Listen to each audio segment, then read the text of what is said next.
Welcome to BSc Statistics students. In this lesson, I explain Chebychev's inequality. What is Chebychev's inequality? What is the statement?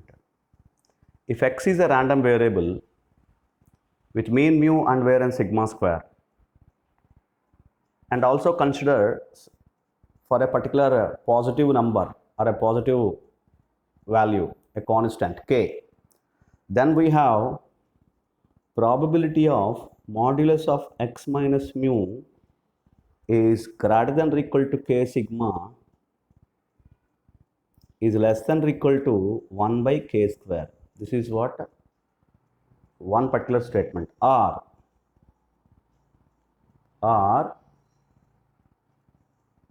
probability of modulus of x minus mu is less than or equal to k sigma.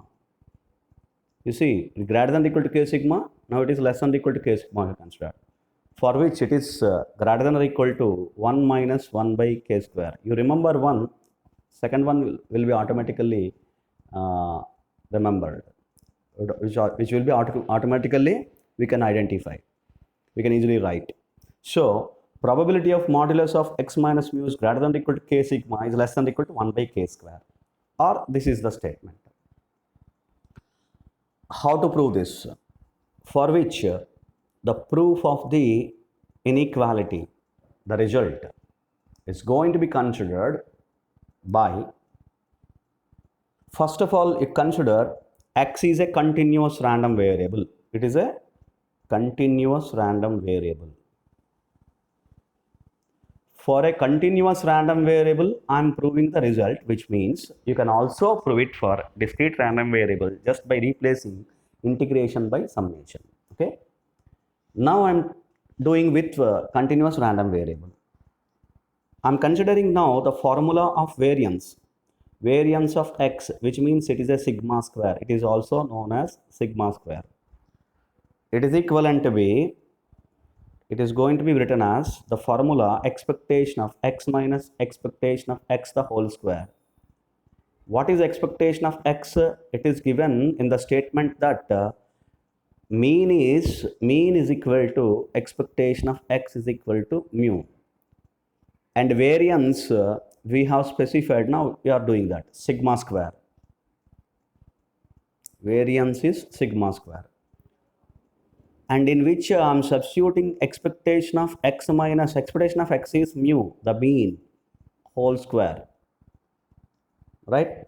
Now I am entering into the formula of the continuous random variable. If x is a continuous random variable, then this entire expression, expected value, expectation of x minus mu whole square, can be expressed as integral minus infinity to infinity x minus mu whole square f of x dx. This is what the definition of expectation of a function of a random variable, integral function of a random variable f of x dx for continuous random variable, for discrete summation, right?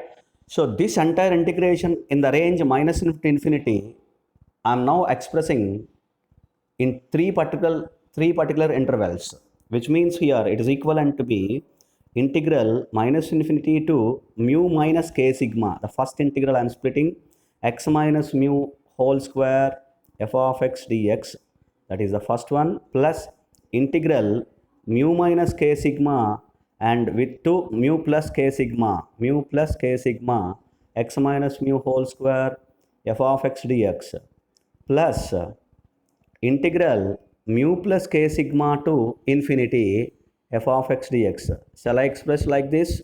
One minute. Multiplied of x minus mu whole square f of x dx.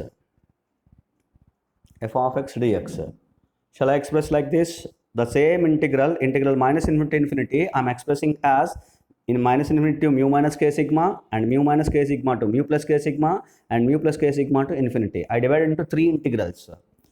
Since minus infinity to infinity, if you consider mu minus k sigma is a lesser value than mu plus k sigma is a greater value. Okay, if you consider this is the range, we are considering one particular part, second part, and third part.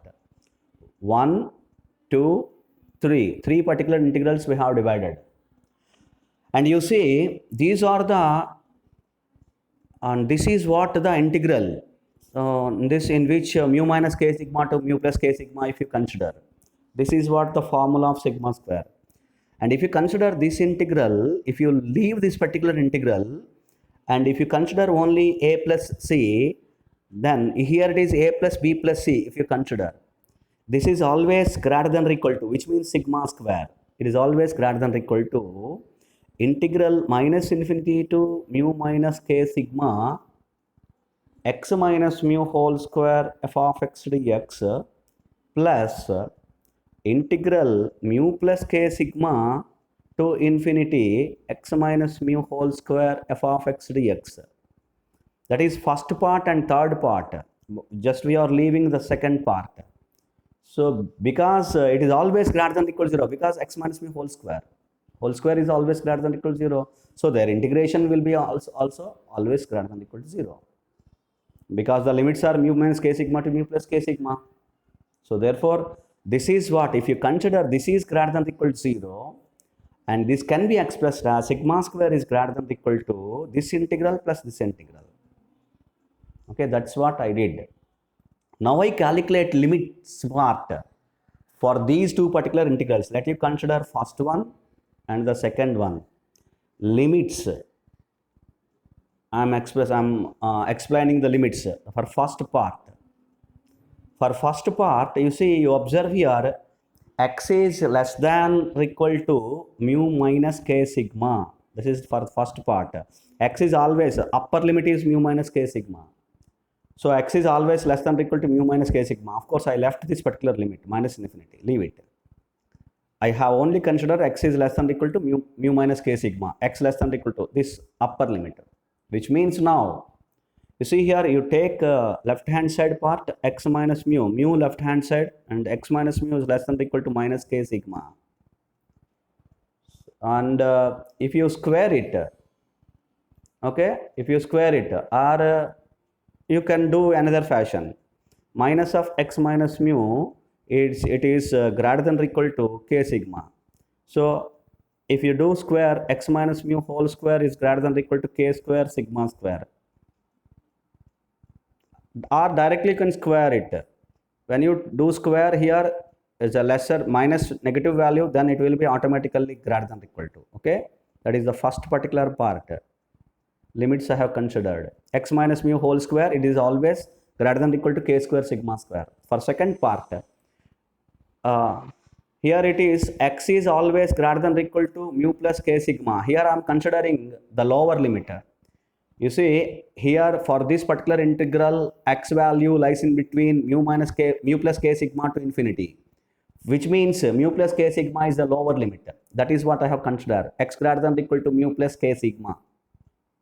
Take mu left hand side, x minus mu is greater than or equal to k sigma. Directly we got. Now square it. X minus mu whole square is greater than or equal to k square sigma square.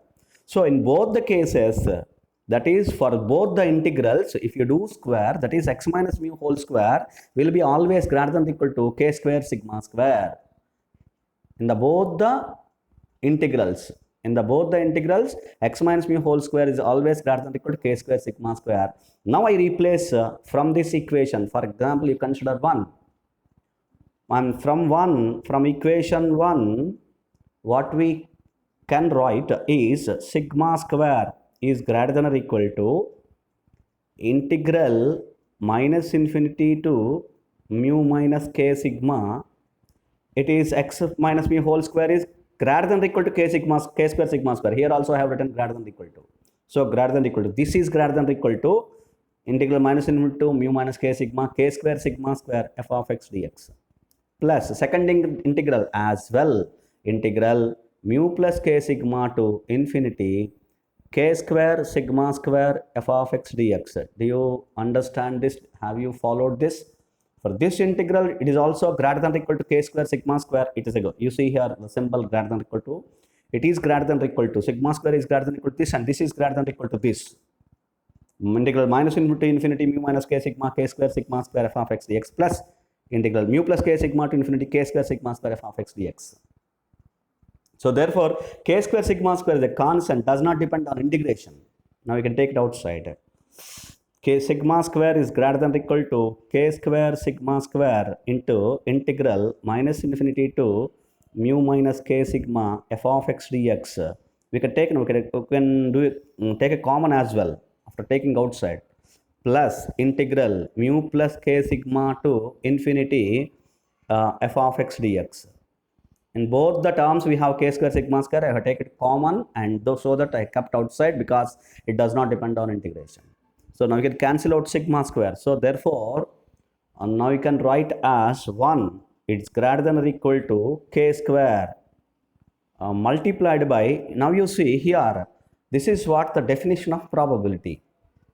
Probability of a second, if you recollect the second property of probability density function, probability of a less than x less than b is equal to, not second property, third property.